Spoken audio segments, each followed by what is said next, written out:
Please please बैठो media वाले, बैठो बैठो आप। यहाँ तशरीफ लाए हैं, हमने कश्मीर का प्रोग्राम खड़े होकर तालियों से महबूबा जी का स्वागत कीजिए।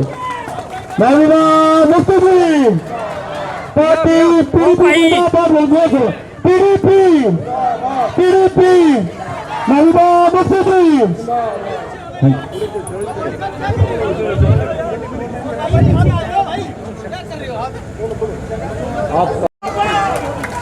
जोरदार तालियां।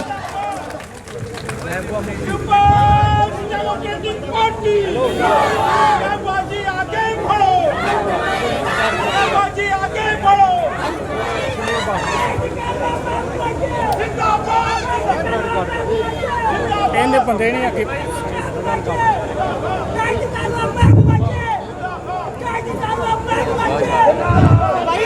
था उससे हमें नजात दिलाई। मुफ्ती साहब ने रियासत में बहुत सारे काम किए। सबसे बड़ी बात है कि रियासत में अमन और प्रेसिडेंसी के दौर में मुफ्ती साहब ने रियासत की बागडोर संभाली और रियासत में अमन लाया। इस जमात ने हमारे हालात को बेहतर किया। करना चाहता हूँ जम्मू कश्मीर में बंदूक का राज खत्म करना चाहता हूँ। जम्मू कश्मीर में हालात को सुधारना चाहता हूँ। वो सिर्फ अमन चाहते थे मगर बंदूक की वजह से नहीं, सख्ती की वजह से नहीं, बल्कि अमन से। अमन के साथ इज्जत की बात क्या होता है? अमन के साथ इज्जत की बात। मुफ्ती साहब अमन चाहते थे और वही अमन वाजपेयी जी चाहते थे। जब वाजपेयी जी कश्मीर आए तो उन्होंने कहा कि मैं जम्मू कश्मीर की समस्या का समाधान हमसाया मुल्क के साथ हल करने के लिए तैयार हूँ। वाजपेयी जी ने कोई कश्मीर को उठा के पाकिस्तान को तो नहीं दिया, बल्कि अमन की बात की, जम्मू कश्मीर की तरक्की की बात की। और आज जंग तो बंद हुई पर खत्म नहीं हुई। आपने देखा कल ट्रंप ने क्या कहा?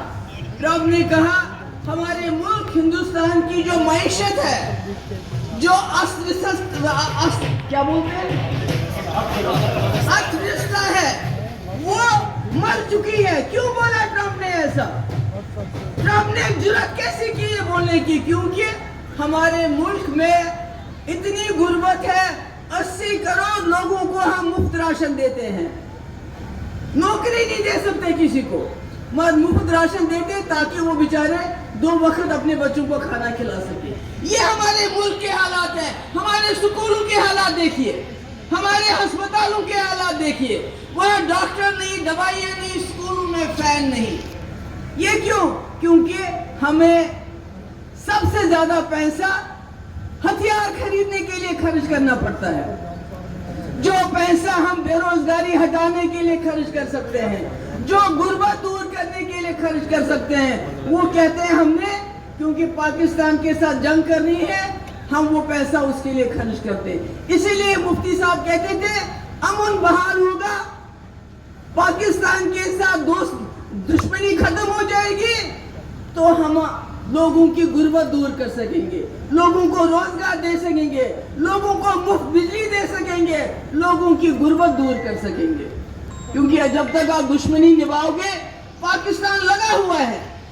पाकिस्तान का क्या है? वो तो कर्ज के ऊपर उनका मुल्क चलता है, पर हमारा मुल्क बहुत बड़ा मुल्क है। ये हाथी की तरह चलता है, मगर जंग के जुनून ने इसको बांध के रखा हुआ है।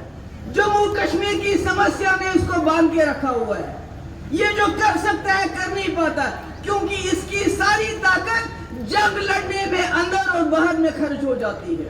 जो पैसा हमारे स्कूल के लिए खर्च हो, हमारी बेरोजगारी के लिए खर्च हो, हमारी माओ बहनों की मुश्किलात दूर खर्च करने के लिए हो, वो पैसा हमें हथियार खरीदने में। और अब क्या हुआ? अब हमने कहा जो ही हमला होगा हम जंग करेंगे। यानी अगर कोई बड़ा मुल्क कल को चाहेगा हिंदुस्तान और पाकिस्तान की जंग होनी चाहिए, तो वो कहीं कोई धमाका करवा देंगे कश्मीर में, जम्मू में। क्यों? क्योंकि अपने हथियार टेस्ट करने हैं, अमेरिका ने अपने हथियार बेचने हैं, इजराइल ने अपने हथियार बेचने हैं, जर्मनी ने अपने हथियार बेचने हैं, तो किसको बेचेंगे? वो तभी बेचेंगे ना जब हिंदुस्तान और पाकिस्तान की जंग होगी। तो जंग कराना तो बड़ा आसान है, आप कहीं बम फोड़ दो, जंग हो जाएगी। इसलिए मैं आप सबसे कहना चाहती हूँ, मैं जम्मू के लोगों से कहना चाहती हूँ, जो ये पीडीपी जमात है ये अमन की जमात है। बड़ा गुस्सा आता है लोगों को जब मैं अमन की बात करती हूँ। हम लड़ते लड़ते इतने कमजोर हो गए हैं कि हमारा गरीब दिन ब दिन गरीब से गरीब होता जा रहा है, और 2-3 अमीर लोग अमीर होते जा रहे हैं। मैं उनका नाम नहीं लेना चाहती, आप सबको पता है उनका नाम, आप सब जानते हैं उनका नाम क्या है, जो अमीर होते जा रहे हैं मगर गरीब गरीब से होता जा रहा है। सबसे ज्यादा बेरोजगारी जम्मू